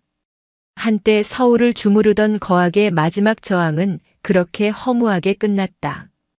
연 회장은 완벽하게 제압되었다. 군의관들이 달려와 한지혁의 어깨를 응급 처치했다. 총알은 다행히 뼈를 비껴가 근육을 관통했다. 평범한 사람이었다면 쇼크로 기절했을 끔찍한 부상이었지만 한지혁은 눈 하나 깜짝하지 않고 자신의 어깨에서 피가 쏟아지는 것을 무덤덤하게 내려다볼 뿐이었다. 그녀의 시선은 겁에 질려 구석에 주저앉아 있는 천 실장에게 향했다. 그는 자신의 목숨을 구해준 사람이 자신이 그토록 경멸했던 시스템의 정점에 있는 군인이라는 사실에 깊은 충격과 혼란에 빠진 듯 보였다. 태블릿. 한지혁이 낮은 목소리로 말했다. 천 실장은 잠시 망설이다가 떨리는 손으로 태블릿 PC를 그녀에게 건넸다. 한지혁은 그것을 받아들고 류진우 중령에게 넘겼다. 사이버 사령부로 즉시 이송해. 안에 있는 모든 데이터를 복구하고 그 내용을 바탕으로 관련자 전원, 지휘고하를 막론하고 남은 인생을 햇빛 한 점 없는 곳에서 보내게 만들어라. 이것은 단순한 명령이 아니다. 내 피가 묻은 유언과도 같은 명령이다. 명심하겠습니다, 차장님. 류진우 중령의 목소리는 비장했다. 모든 상황이 정리되고 한지혁은 부축을 받으며 연 회장을 빠져나가려 했다. 그때 천 실장이 그녀의 앞을 막아섰다. 왜 저를 구했습니까? 그의 목소리는 처음으로 감정을 담고 있었다. 이해할 수 없다는 깊은 혼란. 한지혁은 잠시 그를 바라보다가 피식 웃었다. 내가 내 상관이었다면 부하가 위험에 처했는데 구하지 않는 지휘관은 될 수 없으니까. 그리고 거래는 거래지. 내게 새로운 삶을 주겠다고 한 약속 유효하다. 물론 내가 저지른 죄에 대한 대가는 치러야겠지. 하지만 그 이후에는 내가 원하는 대로 유령처럼 살아가게 해주겠다. 하지만 한 가지만 기억해라. 내가 받은 그 새로운 삶은 내 것이 아니다. 내가 경멸했던 이 나라와 이름도 모를 군인의 피값으로 얻은 빛과도 같은 삶이라는 것을. 그녀는 천 실장의 어깨를 툭툭 치고 그를 지나쳐갔다. 천 실장은 그 자리에 못 박힌 듯 서서 그녀가 피를 흘리며 걸어가는 뒷모습을 오랫동안 바라보았다. 그의 텅 비어있던 가슴 속에서 아주 오랜 시간 잊고 있었던 뜨거운 무언가가 희미하게 피어오르는 듯 했다. 한지혁은 병원으로 이송되는 대신 헬기를 타고 용산의 합참본부로 향했다. 그녀의 어깨는 임시로 봉합되었지만 통증은 신경을 갉아먹고 있었다. 하지만 그녀에게는 아직 해야 할 일이 남아 있었다. 합동특별수사본부 상황실. 그녀가 피 묻은 셔츠 차림으로 들어서자 상황실에 있던 모든 장성들과 수사관들이 일제히 일어나 경례했다. 그들의 눈에는 존경과 경외가 가득했다. 지금부터 서울의 여명 2단계 작전을 개시한다. 한지혁은 통증을 참으며 거대한 전술 스크린 앞에 섰다. 천 실장의 태블릿에서 복구된 데이터들이 화면을 가득 채우고 있었다. 그것은 상상을 초월하는 대한민국 부패의 민낯이었다. 여기 명단에 있는 모든 인원들. 지금 이 시간부로 전원 긴급 체포한다. 국회의 사당이든 대법원이든 청와대든 성역은 없다. 반항하는 자는 누구든 현장에서 사살해도 좋다. 모든 책임은 나 육군 참모차장 한지혁이 진다. 그녀의 선언에 상황실의 공기가 팽팽하게 당겨졌다. 이것은 수사가 아니었다. 전쟁이었다. 대한민국을 좀먹는 암세포를 뿌리까지 도려내는 피를 부르는 대수술의 시작이었다. 그날 새벽부터 대한민국은 건국 이래 최대의 경랑에 휩싸였다. 현역 국회의원이 국회 본회의장에서 수갑을 차고 끌려 나왔다. 대법관의 집무실 문을 헌병 특임대가 부수고 들어갔다. 재벌 총수가 해외로 도피하려던 공항 활주로에서 체포되었다. 서울 시내 곳곳에서 총성이 울리고 검은색 군용 차량들이 굉음을 내며 질주했다.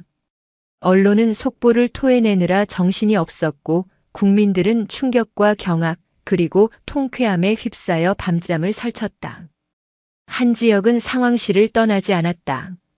그녀는 피를 흘리면서도 밤새워 작전을 지휘했다. 그녀의 눈은 불타고 있었고 그녀의 의지는 강철보다 단단했다.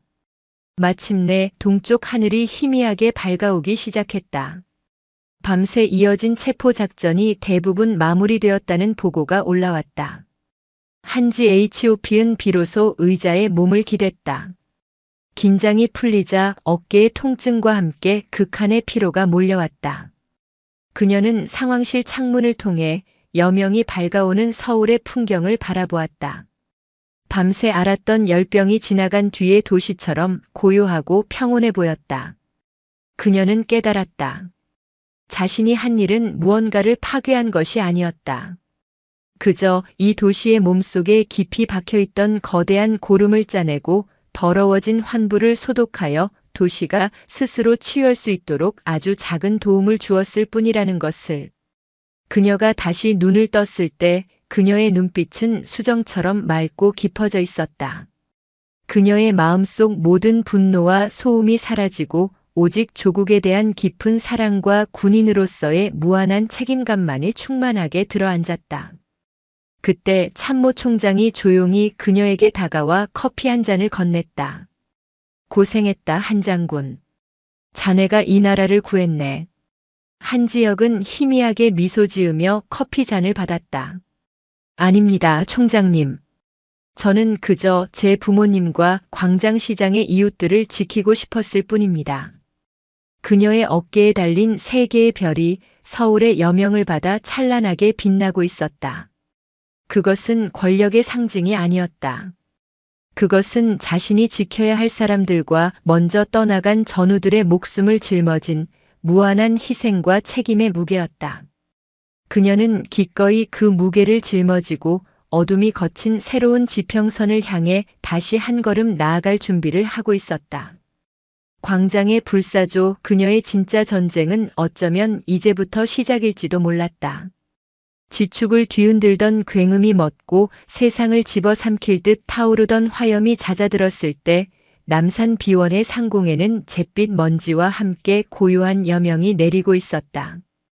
그 처절했던 밤의 흔적은 대한민국 심장부에 깊은 상흔을 남겼지만 동시에 가장 어둡고 깊숙한 곳에 고여있던 거대한 고름을 짜낸 고통스럽지만 신성한 외과 수술의 증거이기도 했다. 며칠 후 성남 국군수도병원 최상층 VIP 병실. 한지혁은 창밖으로 보이는 관악산의 늠름한 능선을 멍하니 바라보고 있었다. 왼쪽 어깨에는 단단한 깁스를 했고 온몸의 근육은 보이지 않는 갑옷을 입은 듯 욱신거렸다. 의사는 총알이 근육층을 관통하며 신경다발 일부를 손상시켰지만 지옥 같은 재활 훈련을 거치면 완벽에 가깝게 회복할 수 있을 것이라고 했다. 평범한 사람이었다면 평생 후유증에 시달릴 끔찍한 부상이었지만 그녀는 그저 담담하게 고개를 끄덕였을 뿐이다. 이미 그녀의 몸 곳곳에는 조국이라는 이름 아래 새겨진 크고 작은 훈장 같은 흉터들이 즐비했기 때문이다. 몸의 상처보다 그녀를 더 지치게 하는 것은 창밖 세상의 요란한 소음이었다. 그녀가 병실에 잠든 사이 대한민국은 그대로 발칵 뒤집혔다. 서울의 여명작전, 대한민국 건국 이래 최대의 부패 카르텔 일망타진, 국회의원 12명, 전직 장관 3명, 재벌 총수 5명 구속 법조계와 경찰 고위직도 줄줄이 철창행. 광장의 불사조 한지혁 육군 중장. 그녀는 누구인가? 국민 영웅으로 떠오른 철의 여인. 텔레비전과 신문, 인터넷은 온종일 그녀의 이름과 서울의 여명작전의 전과를 쏟아내느라 여념이 없었다. 판도라의 태블릿에서 나온 자료들은 대한민국의 썩어빠진 환부를 남김없이 드러냈고 국민들은 충격과 분노에 휩싸였지만 동시에 그 거대한 악을 단칼에 베어버린 미지의 영웅에게 아낌없는 찬사와 지지를 보냈다. 청와대 국민청원 게시판에는 그녀에게 국가 최고 무공훈장인 태극무 공훈장을 수여하고 국군의 최고 지휘관인 합참의장으로 추대해야 한다는 청원이 올라와 단 하루 만에 100만 명의 동의를 얻었다. 그녀는 일약구국의 영웅이 되어 있었다. 하지만 한지혁은 자신에게 쏟아지는 이 모든 찬사가 마치 다른 사람의 이야기처럼 아득하게만 느껴졌다. 그녀는 영웅이 되고 싶었던 것이 아니었다. 그녀는 그저 부모님의 낡은 가게와 그곳에서 하루하루를 정직하게 살아가는 이웃들의 소박한 삶을 저 더러운 악의 소나귀에서 지켜내고 싶었을 뿐이었다. 똑똑. 노크 소리와 함께 병실 문이 열렸다. 들어온 사람은 국방부 장관과 합참의장이었다. 대한민국군 서열일 2위가 총알이 빗발치는 전장에서 막 돌아온 부하 장수를 위해 친히 병문안을 온 것이다. 한 장군, 정말 고생 많았네. 자네가 이 나라를 그리고 우리 군의 명예를 구했어. 합참의장이 그녀의 다치지 않은 손을 잡으며 격하게 말했다. 국방부 장관은 대통령에 친설하며 봉투 하나를 내밀었다. 대통령께서도 한 장군의 용기와 희생에 깊이 감복하셨네. 이 작전을 성공적으로 마무리한 공을 높이 사 한 장군을 대한민국군 역사상 최초의 여성 대장으로 진급시키고 육군 참모총장으로 임명하시겠다는 뜻을 전해 오셨네. 육군 참모총장. 별 4개. 대한민국 육군 60만 대군을 이끄는 최고 지휘관. 모든 육군 장교가 평생을 바쳐 꿈꾸는 단 한 사람에게만 허락된 지고의 영예였다. 하지만 한지혁의 표정은 파동 하나 없는 호수처럼 고요했다. 과분한 영광입니다. 하지만 사양하겠습니다. 한 장군? 장관과 의장이 동시에 되물었다. 저는 지휘관입니다. 제 자리는 정책을 논하는 용산의 집무실이 아니라 제 부하들이 피 흘리는 최전방입니다. 제게 주실 영광이 있다면 이번 작전에서 목숨을 걸고 임무를 완수한 707 특임단과 수도방 위사령부 헌병 특임대 대원들에게 나누어 주십시오. 그리고 저는 아직 휴가 중입니다. 부모님 가게를 돌봐야 합니다. 그녀의 마지막 말은 농담처럼 들렸지만 그 안에 담긴 의지는 강철처럼 단단했다. 장관과 의장은 더 이상 아무 말도 하지 못했다. 그들은 눈앞에 이 젊은 쓰리스타가 권력이나 명예 따위로는 결코 움직일 수 없는 다른 차원의 군인이라는 것을 다시 한번 깨달았을 뿐이다. 그들이 돌아간 뒤 또 다른 손님이 찾아왔다. 검찰에 자수하여 모든 죄를 자백하고 수사에 적극 협조한 대가로 불구속 상태에서 재판을 기다리고 있는 마석태였다. 그는 수척해진 얼굴로 한지혁의 침대에서 몇 걸음 떨어진 곳에 서서 고개를 깊이 숙였다. 장군님 동생, 어제 무사히 퇴원했습니다. 새 심장으로 새 삶을 얻었습니다. 이 은혜를 평생 어떻게 갚아야 할지. 그의 목소리는 물기에 젖어 있었다. 그의 손에는 커다란 과일 바구니와 함께 법무법인 명의로 된 서류 봉투가 들려 있었다. 이것은 제 모든 재산을 사회에 환원하겠다는 서약서입니다. 그리고 제 남은 인생은 장군님께서 명하신 대로 광장시장의 상인들을 위해 바치겠습니다. 한지혁은 말없이 그를 바라보았다.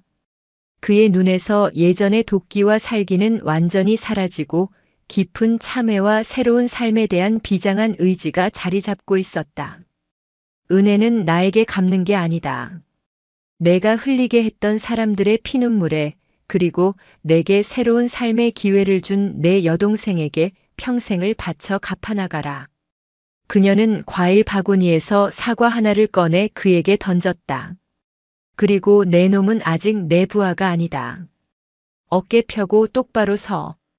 죄 지은 놈처럼 보이면 시장 상인들 중 누가 너를 믿고 의지하겠나. 방패가 되기로 했으면 강철처럼 단단해져야지. 마석태는 날아온 사과를 받아들고 뜨거운 눈물을 삼키며 허리를 폈다. 그는 아무 말 없이, 그러나 세상 그 어떤 맹세보다 더 깊은 충성을 담아 한지혁을 향해 90도로 허리를 숙여 인사하고 병실을 나섰다. 그의 등은 더 이상 패배자의 그것이 아니었다. 그는 자신의 죄를 짊어지고 광야로 나서는 속죄자의 등을 하고 있었다. 한 달 후 서울 광장시장. 시장은 거짓말처럼 평화를 되찾았다. 아니, 이전보다 훨씬 더 활기차고 생기가 넘쳤다. 상인들의 얼굴에는 그늘 대신 웃음꽃이 피었고 골목마다 희망이라는 이름의 온기가 가득했다. 시장 입구에는 상인들이 자발적으로 돈을 모아 세운 거대한 감사 현수막이 바람에 나부끼고 있었다.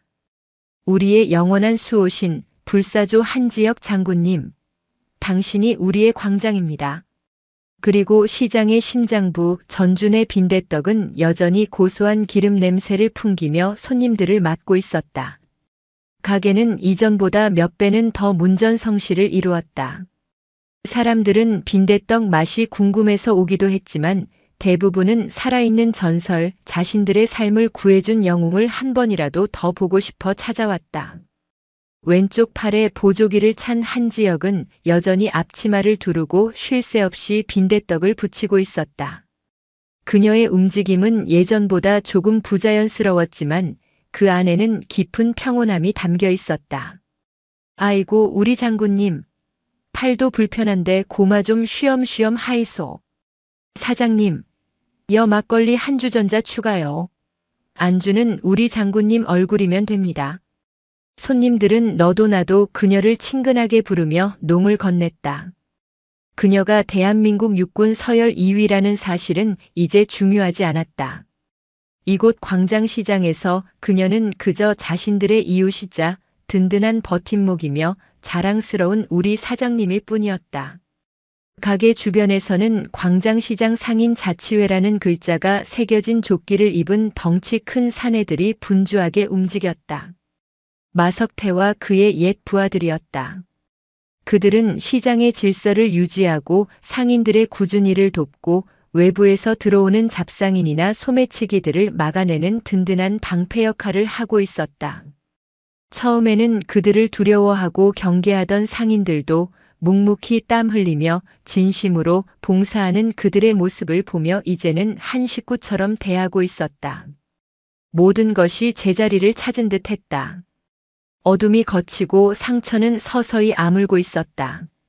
그날 저녁 마지막 손님을 보내고 가게를 정리하던 한지혁에게 류진우 중령이 사복 차림으로 찾아왔다. 그는 늦은 저녁 식사라며 빈대떡과 막걸리를 주문하고는 조용히 서류 봉투 하나를 그녀에게 내밀었다. 천 실장, 모든 수사가 끝났습니다. 증인 보호 프로그램에 따라 어젯밤 비공개 재판을 통해 모든 죄를 사면받고 세상에서 사라졌습니다. 국정원에서 새로운 신분과 임무를 부여하여 지금쯤 동유럽의 어느 분쟁 지역에서 유령으로 활동하고 있을 겁니다. 한지혁은 말없이 고개를 끄덕였다. 그녀는 봉투를 열어보지 않았다. 그리고 권태준 1심에서 사형을 선고받았습니다. 관련된 모든 부패 인사들도 법이 허용하는 최고 형량을 선고받았고요. 차장님의 전쟁이 완벽한 승리로 끝났습니다. 전쟁은 끝나지 않는다. 류중령. 잠시 소강 상태에 들어갈 뿐이지. 한지혁이 막걸리 잔을 비우며 나직하게 말했다. 그녀는 류중령이 돌아간 뒤 홀로 가게에 남아 조용히 부모님의 영정 사진을 닦았다. 펄펄 끓던 기름이 식고 시장의 소음이 멎은 가게 안에는 깊은 고요함과 평화가 깃들어 있었다. 그녀는 처음으로 이 모든 짐을 내려놓고 평범한 삶을 살아보고 싶다는 생각을 했다. 바로 그때였다. 가게 한쪽에 놓아둔 군용 회선과 연결된 그녀의 특수 보안폰에서 짧은 진동이 울렸다. 그녀가 절대 받지 않기를 바랐던, 그러나 언젠가는 반드시 올 것이라 예감했던 신호였다. 발신자는 유령. 세상에서 사라진 남자 천 실장이었다. 국정원의 보안망을 뚫고 그녀에게 직접 연락을 취한 것이다. 문자의 내용은 짧았지만 그 안에 담긴 무게는 강철과도 같았다. 장군님께 빚을 갚을 기회가 온 것 같습니다. 권태준이 동남아 마약 카르텔과 손잡고 추진하던 프로젝트 K. 기억하십니까? 단순한 신약 개발이 아니었습니다.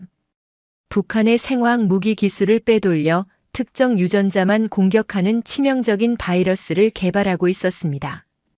권태준은 잡혔지만 기술 데이터의 일부와 샘플이 이미 카르텔의 손에 넘어갔습니다. 그리고 그들이 지금 서울로 들어오고 있다는 첩보입니다. 목표는 대한민국 전체를 인질로 잡는 것입니다. 한지혁은 소리 없이 문자를 삭제했다. 그녀의 눈빛이 순간 평온한 국밥집 주인의 그것에서 다시 냉혹한 전사의 눈빛으로 돌아왔다. 그녀의 마음을 채웠던 짧은 평화는 신기루처럼 사라지고 차갑고 비정한 결의가 그녀의 온몸을 감쌌다. 그녀는 창밖으로 화려한 불빛이 잠들지 않는 서울의 밤을 바라보았다. 저 평화로운 도시의 심장부 아래 상상조차 할 수 없는 끔찍한 재앙이 조용히 고개를 들고 있었다. 부패한 내부의 적을 도려낸 자리에 이제는 조국의 명운을 통째로 집어삼키려는 외부의 거대한 적이 다가오고 있었다. 한지혁은 허리에 둘렀던 앞치마를 풀었다. 그리고는 가게 문을 잠그고 어둠 속으로 걸어나갔다. 그녀의 발걸음은 용산의 합참 본부를 향하고 있었다. 그녀의 전쟁은 끝나지 않았다. 그것은 이제 막 더 거대하고 처절한 막을 올리고 있었다. 그녀의 어깨에 달린 세 개의 별이 서울의 짙은 밤을 뚫고 나오는 여명의 빛처럼 서늘하고도 찬란하게 빛나고 있었다. 오늘도 요지경 사연을 잘 들어주셔서 감사합니다.